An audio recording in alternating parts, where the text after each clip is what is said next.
Mana tuje imbere yawe, tuje kuvuga imirimo yawe ukora, tuje kuvuga ineza yawe. Hari byinshi wakoze muri Imana nishimwe kandi Imana nihabwe icyubahiro. Turongeye kandi tugiye kuganira ijambo ry'Imana. Nshuti mudukurikiye kugusengarwa kuri channel yanjye, tubahaye ikaze abari mu bihugu bitandukanye kandi tubashimira uburyo mukomeje kudukurikira. Tugiye kuganira ijambo ry'Imana, turasoma mu gitabo cya Yobu, ibice 35. Reka dusome, ndabwa nande dusoma. Haranditse ku murongo wa 4, igitabo cya Yobu ibice 35 ku murongo wa 4.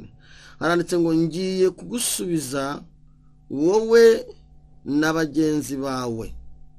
Kasubiremo, ngiye kugusubiza wowe n'abagenzi bawe. Imana ishimwe. Reka dusome na Zaburi ya 16. Zaburi ya 16 ku murongo 8 n'uwa 9. Ku murongo 8 n'uwa 9 haranditse ngo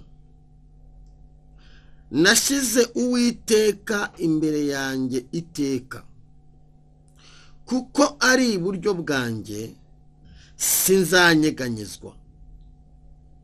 Imana ishimwe. Nicyo gituma umutima wanjye unezerwa, ubwiza bwanjye bukishima, kandi n'umubiri wanjye uzagira amahoro.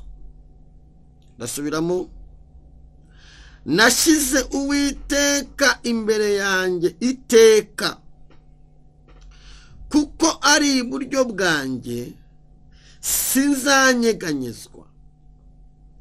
Nicyo gituma umutima wanjye unezerwa, ubwiza bwanjye bukishima, kandi n'umubiri wanjye uzagira amahoro. Imana nishimwe, Imana nihabwe icyubahiro. Mu bisanzwe nitwara Imana Weraresi, ndi umugabo nkunda gusenga, nkunda Imana. Bahaye ikaze nshuti zanjye, tugiye kuganira ijambo ry'Imana, ijambo rikomeye. Dusoma ijambo ry'Imana muri Yobu, dusoma no muri Zaburi. Somye muri Yobu ibice 35 ku murongo wa 4 havuze ngo ngiye kugusubiza wowe n'abagenzi bawe. Imana nishimwe, Imana nihabwe icyubahiro. Reka dusenge tuganira aya magambo, tuganira ijambo ry'Imana. Iri jambo nawe rigufashe. Mana, mu izina rya Kristo wa Nazareti, uri Imana y'ububasha, uri Imana ikomeye, uri Imana ifite imbaraga, uri Imana ifite ubutware, uri Imana ifite ubushobozi, uri Imana iruhura, uri Imana ikiza, uri Imana isubiza, uri Imana itabara, utarebye aho umuntu aturuka, uri Imana igira imbabazi, uri Imana yitwa Karuhura. Tuguhaye ikaze muri iri jambo ngo umuntu wese uryumva ahemburwe naryo, nuzaryumva wese azahemburwe n'iri jambo, mu izina rya Kristo wa Nazareti, amen. Imana nishimwe. Ubu ni ubuhanuzi bwawe, ubugira ubwawe.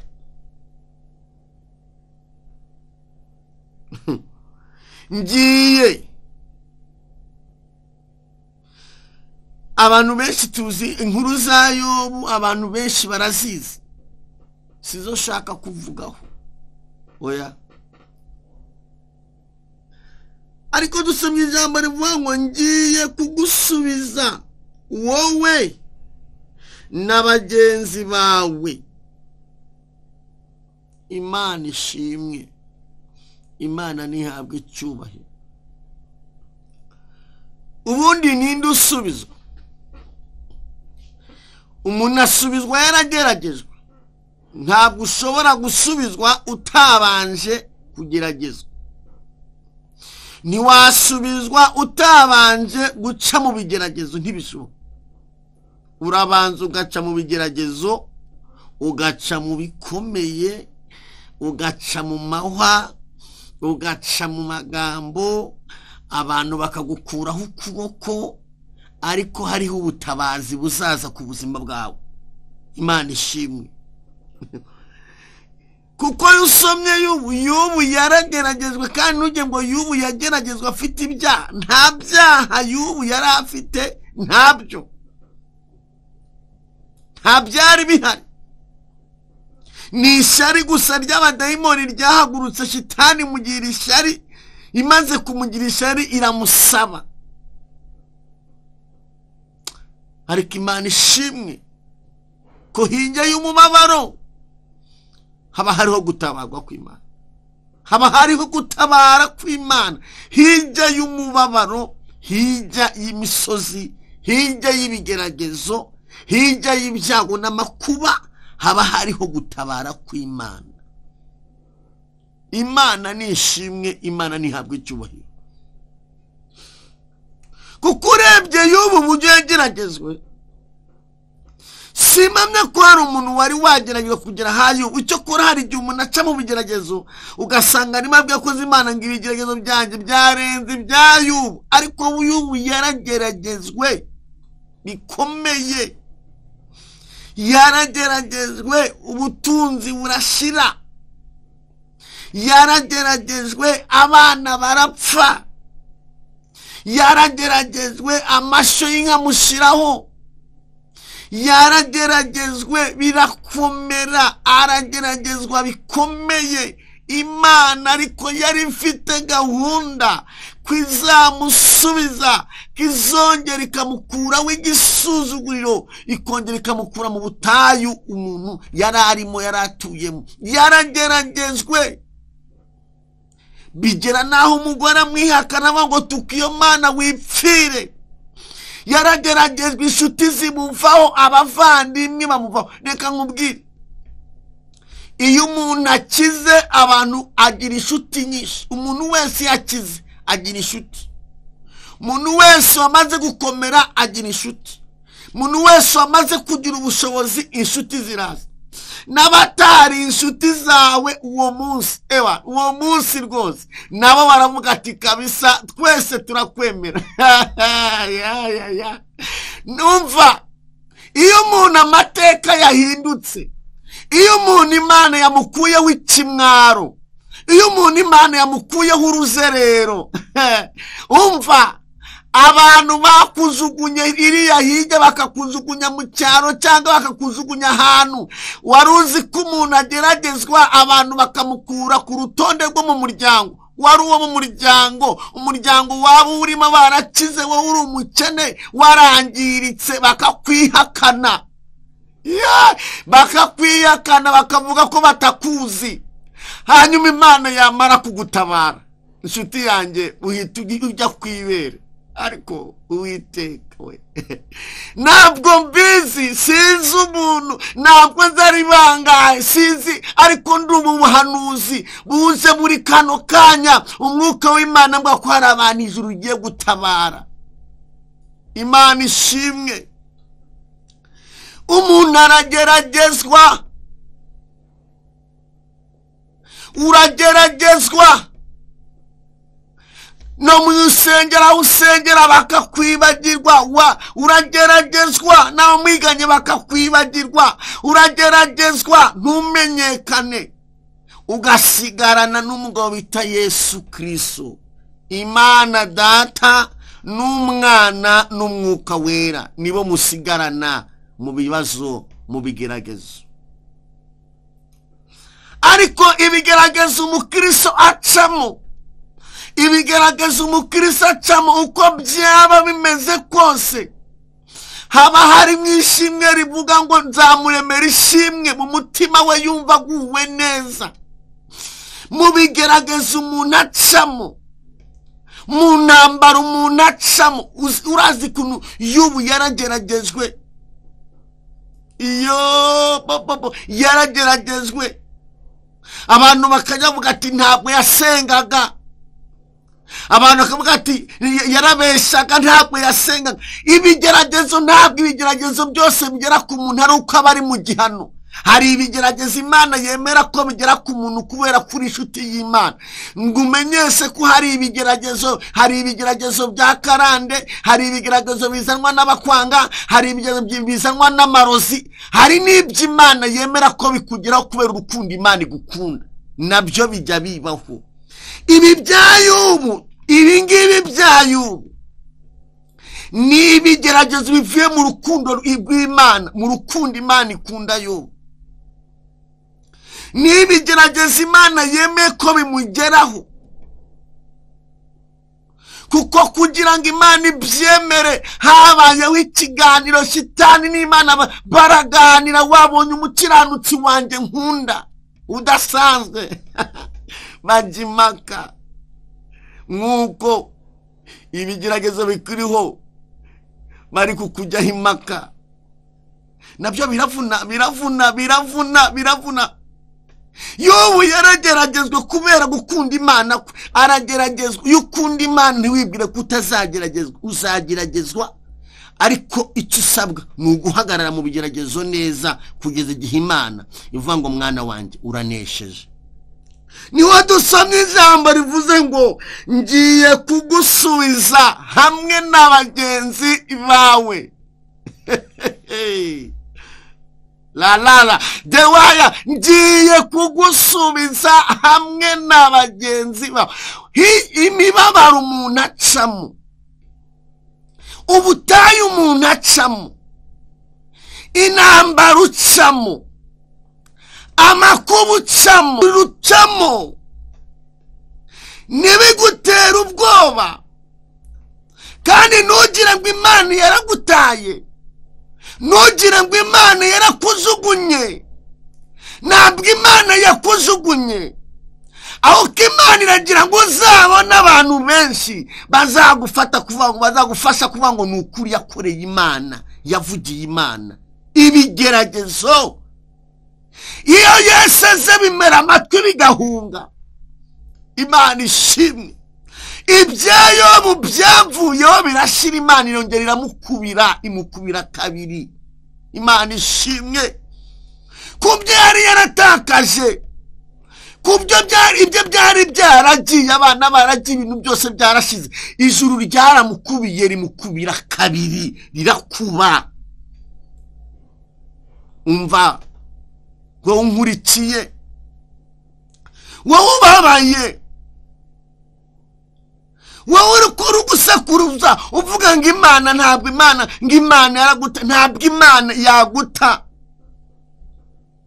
Imana ntiyaguta, ahubwo Imana iri gushaka kureba ubutware ufite.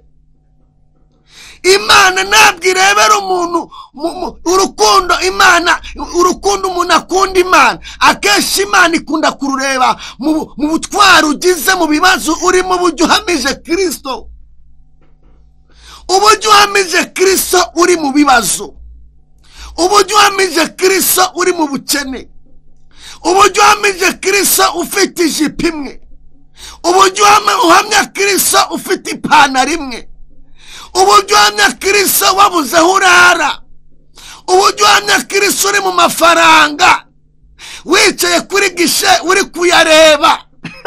Uburyo nta Imana irebera ubutware bwawe, ni Imana irebera urukundo uyikunda. Nta Imana ikurebera, yabona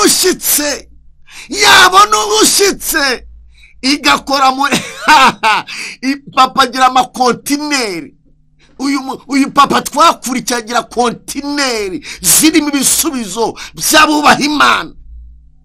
Iyo papa arimo abona ugenda utsinda, iyo arimo agenda abona ugenda utsinda, kandi kumubwira iyo uri mu bigeragezo ibishuko biraza we. ibishuko biraza, abakubwira ngo nkoho gakeya, abakubwira ati ni icyaha ni rimwe ntabwo bizongera, abakubwira ati wene wavuye mu bagabo, iyo akubwira ati yo agatabi warakaretse, abakubwira ati ubwenge warabutaye bwakurikiye umugabo. Iyo uri mu bigeragezo shitani irakusaba, haza amajwi menshi cyane akongorera. Nigeze nca mu bigeragezo, ahantu nakoraga naje mu bigeragezo, umubosi wanjye asigira miliyoni, arayisiga mu kabati ahantu mu gitanda isiga ahantu mu kabati k'igitanda, aterekamo miliyoni y'akabanda, ayurira indege arigendera. Ibigeragezo. Iyo uri mu bigeragezo, Imana ikeneye kukubona urukundo uyikunda. Uri mu ibyo bigeragezo, uri muri ayo magambo bari kukuvuga, uri muri uko bari kukunegura, Imana ikeneye kubona ubutware bwawe, uburyo uri intwari, uburyo wabaye. Nta muntu uba intwari atababaye, ntibishoboka. Wabubeshye. Umuntu wabaye intwari ni umuntu waciye mu bintu bikomeye akabicamo neza, iyo uciye mu bintu ukabicamo nabi uhinduka ikirwara. Ariko iyo waciyemo neza, tubona abantu bagiye baba intwari. No muri Bibiliya tubona abantu babaye intwari, no mu gihugu cyacu tubona abantu babaye intwari. Iyo umuntu yabaye intwari, kuba intwari ni uguca mu butayu bukomeye, ugaca mu bintu bisharira, ntiwirwanirire, ntiwicire inzira, ntujye gutega, ntujye gusambana, ntunyanganye, ugahagarara na Kristo ukavuga ngo umwami Imana izantabara. Nicyo gituma namwara. Kuba intwari ni uguhagarara ku rugamba, ugashimama, ugahagarara, ugakomera, ugahangana n'ibikurwanya, kugeza igihe Imana izava ngo uyu mwana wanjye ngiye guhindura amateka.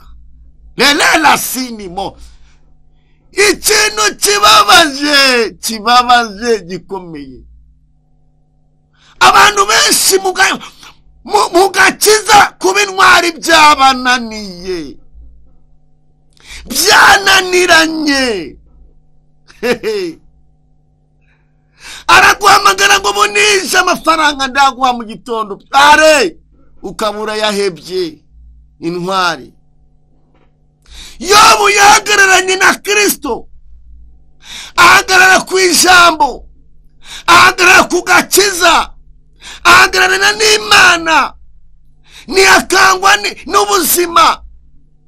Ubutunzi bumushizeho, abana bamushizeho, amafaranga amushizeho, iyo abakomeye biyegereyeyo, wibabazwa nuko bagiye. Shuti yanjye, bagomba kugenda, nta nicyo wakora. Umunsi wo kugaruka urahari. Hari umunsi papa yateguye wo kugaruka. Yo ubuzima bwaramuriye, bigera n'ahantu arwara ibibembe, yishima akajya yishimisha ururyo, isazi ziramutumaho, arasuzugurwa, ibisaba biramurenga, aca mu mibabaro, ariko agumana na Kristo, aca mu mibabaro. Iyi mibabaro ducamo, hari imibabaro y'ubukode, hari imibabaro yo kwiga ukarangiza ukabura akazi.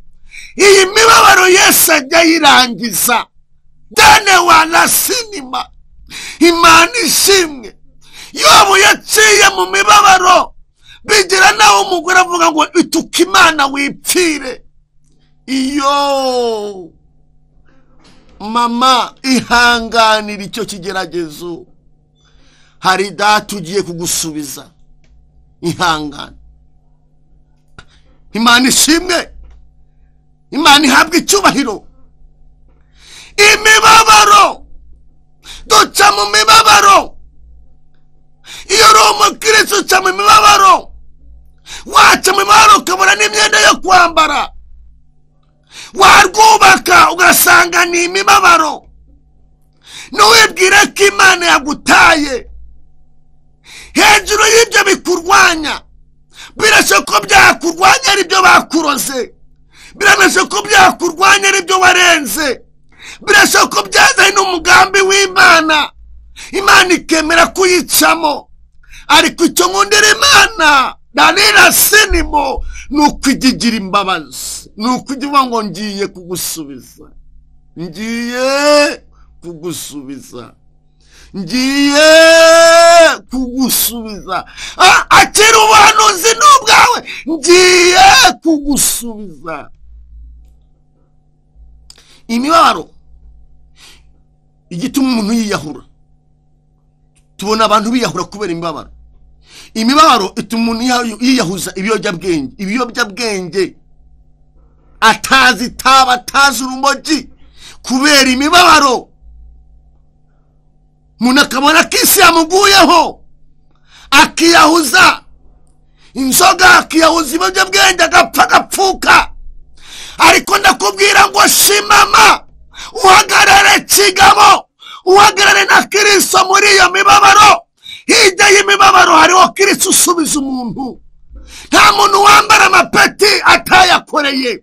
Oya lanisanimo, nta muntu ugaragara atavunitse, nta mucuruzi ukira atacuruze, nta munyeshuri wambara ngo yambare ikanzu, yambare iriya myenda, yambare iriya ngofero atayivunikiye. Ntibishoboka. Oya, no mu gakiza dene wayasinimo hari amapeti duhabwa, no mu gakiza hari izindi mbaraga duhabwa, no mu gakiza hari ibyiciro umuntu agenda acamo, wamara kubitsinda ugahabwa amapeti. Lewene sinimana rani tene wa nta muntu washobora. Numva niwibwire ko kuba ukijijwe, niwibwire yuko kuba barakubwiye ngo urasubizwe bishobora guhita biza. Hoya, hari igihe ukizwa hagaza ibigeragezo, Imana ikareba ko ukurikiye Imana, uyikurikiyeho ibyo kurya. Imana ibonye ko wayikurikiye kubera ukundi yikunda, ibyo kurya irabikuzanira, irabikuzanira. Nigeze mbibura mara iminsi 5 nabibuze, ariko umunsi se ntabwo nkibibura. Imibabaro, iyi mibabaro uri gucamo iri ku buryo abadayimoni bari kukongorera, bakakubwira ngo ishingire, bakakubwira ngo icire inzira, bakakubwira ngo urabona ko byagucanze. Aba bazimu bari kukubwira ngo nta cyerekezo. Bwira Shitani ngo hirya y'iyi mibabaro hari ijambo rivuze ngo ngiye kugusubiza hamwe na mugenzi wawe, yaba ari sheri wawe, yaba ari umutware wawe, yaba ari abamusengana mu rusengero, yaba binifo tayazinima, yaba ari umuryango wawe. Imana ishimwe. Zaburi ivuze ngo iki? Zaburi ya 16 ivuze ngo iki? Haravuze ngo nashize Uwiteka imbere yanjye iteka, kuko ari iburyo bwanjye. Nashize Uwiteka imbere yanjye iteka. Iteka ntirigira aho rigarukira, iteka ntirigira aho rirangirira. Ibintu winjiyemo nimba warabihaye iminsi n'amezi, ongera ushira kujya kurepeta, gera ujya kurepeta. Ibintu winjiyemo nimba warabyinjiyemo ukabyinjiramo wumva yuko oya ugomba kubyinjiramo. Ibintu by'uyu mugabo tubyinjiramo, tukabyinjira, hanyuma Yesu akazaduha n'inyongera muri ibi bintu. Jambo ravuze ngo nashize Uwiteka nanizamanara imbere yanjye iteka, kuko ari iburyo bwanjye sinzanyeganyezwa. Okay? Nukuvuga ngo ibikunyeganyeza byari bihari, ndetse n'ibyatuma ukuka umutima byari bihari, ariko kubera ko ari wowe washyize imbere, mbere yuko ukandagira ku byo baguteze, mbere yuko ukandagira ku mahaba bashyize imbere yawe, mbere yuko ugwa mu byo bapanze kubigwamo ugakura amakosa, hari papa washize imbere uragenda wegezeho ibyo bashize imbere ya la umva iyo twashize Uwiteka imbere agenda twegerezeho ibyo baduteze. hari igihe bagutega ibintu ntumenye ko babiguteze, hari nubwo bagutega iminsi hirya y'iminsi Imana ikahashyira ijambo, hari nubwo bahatega urupfu Imana ikahashyira kurama. Danimandisa hari nubwo bahashyira bakavuga ngo byanga byakunda tumuteze umutego ntazawusimbuka. hari igihe bakwibeshaho. Nashize Uwiteka imbere yanjye kuko ari iburyo bwanjye sinzanyeganyezwa. Nicyo gituma umutima wanjye unezerwa, ubwiza bwanjye bukishima, ngo kandi n'umubiri wanjye uzagira amahoro. turi muri iyi si Shitani arwanya ubwiza, arwanya ubwiza.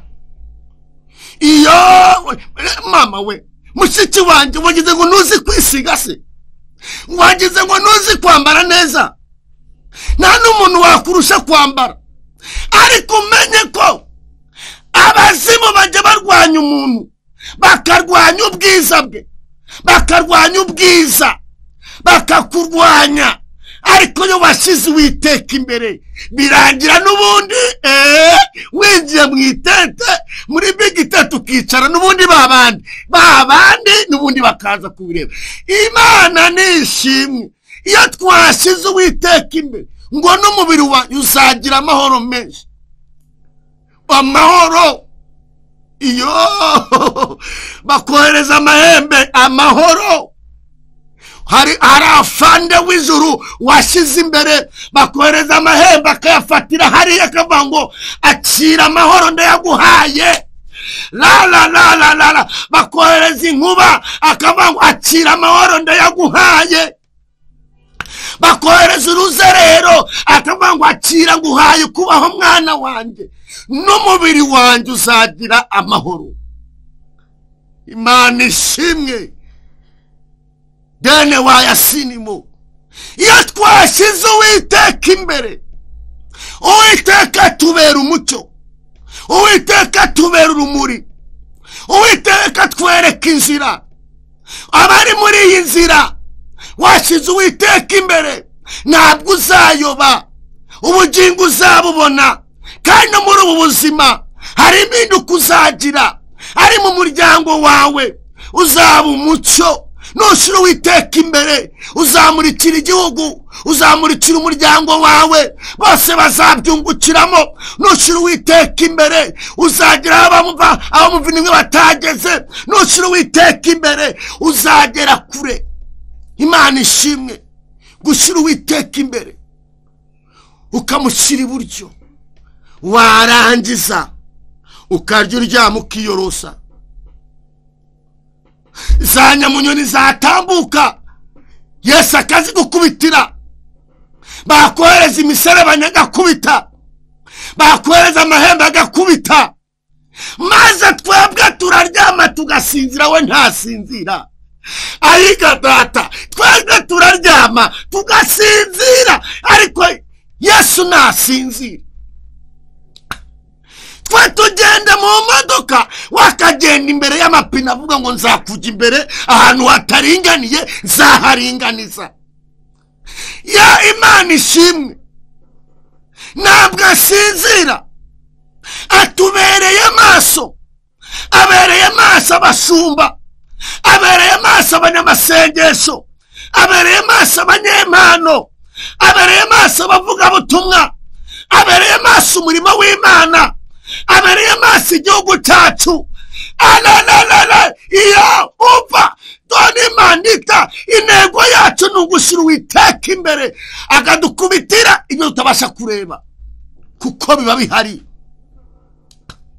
Nubwo isi yose yinjiye muri krizi ikomeye, abereye maso itorero, abereye maso igihugu, abereye maso abanyempano, abereye maso abantu yaremye. icyo Yesu agukeneyeho ni ukumushyira imbere ndagira ngo dusenge mushiki wanjye uri kunyumva, mama wanjye uri kunyumva, wowe kunkurikira mu bihugu bitandukanye, halala sinimo ibyo bikurwanya, hari imbaraga z'Imana zize kwimira bwunguri. Icyo ukeneye, ikimana igukeneyeho ni ukuvuga ngo ba mu ruhande rw'Imana. Uri mu ruhande rwande, uri mu ruhande rwande, kuba imbere y'Imana, gukiranuka. Twasubiza mu ngiye kugusubiza. Intego y'iki cyigisho ni ukuvuga ngo kuba uri kumwe n'Imana, Imana yanze agasuzuguro, igiye kugusubiza. Umva, nushaka kuvuga ngo nashiriwe Imana igitungura, ariko man uratungurana wajya. Imana igitungura umuntu, Imana uzi ko Imana itungura umuntu nta cyizere yari afite, nta byiringiro, yari ameze nk'ipfubyi, Imana ikamutungura. Ariko yewe data we, Imana igutunguze denizama na koteba, Imana igutunguze umugisha, Imana igutunguze kurama, Imana igutunguze ibyo byari byaragiye bigarure, Imana igutunguze akazi, Imana igutunguze mariage, Imana igutunguze kurama, Imana igutunguze ubugingo, Imana igutunguze amahoro wabuze, Imana rebinifo yaravuze ngo ngiye kugusubiza hamwe n'abagenzi bawe. Ndeka dusenge. Umva mawe, umva mubyeyi, wowe uri kurira, buretse kurira, buretse kwiyahura, buretse kwicira inzira, buretse kuruvamo, buretse, hari imbaraga z'Imana ugiye gusubizwa. Ndagira ngo dusenge. Ikigerezo cyawe ntikingane cya Yobu. Shira Uwiteka imbere ukiranuke.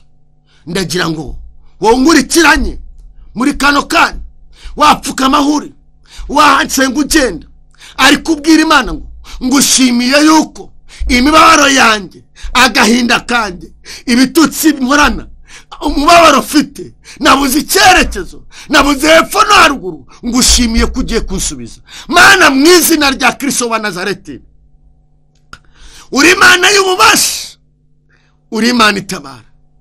Ndakwibutse papa, ndakwibutse mu bihe bikomeye, ndakwibutse mu byago n'amakuba, ndakwibutse nta miryango, Uwiteka ngushimiye uriya muryango usubije. Karane zari zarabazengereje, uri muranyereka ko imbaraga z'umwijima zari zarabazengereje, ariko ngushimiye kubashubije. Dekota ninima, ngushimiye gusubiza uriya munyeshuri byari byacanye, ngushimiye gusubiza iriya pfubyi byari byacanye, ngushimiye gusubiza uriya muryango wari ugeze ahantu hakomeye. Ene mandala uri gusinzira, ibitotsi nubone, ibuka uburyo bagukoreye, ibuka uburyo bakuvugiye, ubambye amahema nemanditarabo dekosenema, ukuye igisuzuguriro cy'abadayimoni ku buzima bwabo, ukuye igisuzuguriro cy'abakonikoni ku buzima bwabo, uzanye impinduka ikomeye. Nana wese kodrema, uzanye impinduka ikomeye. Nawe akwiringiye wane sinimo, iyo umuntu yakwiringiye ujya uzana indishyi z'akababaro, ukazana impozamarira, ukavura umuntu ibikomere, ukamutegurira heza, alala sinimo, ukamuha ibitunguye umubiri, ukazamuha n'ubugingo buhoraho. Kandi igikomeye kuri to byose ni ubugingo uzaduha, n'uburyo tuzabana n'abera, n'uburyo uzaduhanagura amarira twarize. Ariko ngushimiye ko turi muri ubu buzima uzanye impinduka, ugiye gusubiza aho bwari bwiza ari kumanywa, hari abo bwari bwiri ari kumanywa. Yewe Uwiteka we, mwami mwiza, hari ababwari bwije bari kurakabura inzira, bari babuze inzira kandi abandi bayiruzi, ariko utanze inzira. Ngushimiye imigambi ya shitani usenye, ugakura imbere y'igihugu cyacu, ugakura imbere y'itorero, ugakura imbere y'abakozi bawe, ugakura imbere abanyamasengesho, ugakura imbere abavuga butumwa. Imigambi y'abadayimoni ukuye imbere y'ababyeyi, imbere y'imfubyi, sinimo imigambi y'abadayimoni ukuye imbere y'urubyiruko. Mwami mwiza, tugushimiye imbaraga z'ikuzimu ukubise hasi, ukabuzivanyeho, ukabaha abantu gutambuka. Ushimwe, uhabwa icyubahiro. Ngushimiye kuri buri muntu wese wari umurikiranye, umuntu wese wari umurikiranye, ngushye kuhindura amateka kuri we, kandi agiye kuzamagara ambwira ngo ni ukuri Imana yakoze ibikomeye kuri njyewe. Urakoze Uwiteka kubikoze, mu izina rya Kristo wa Nazareti, amen.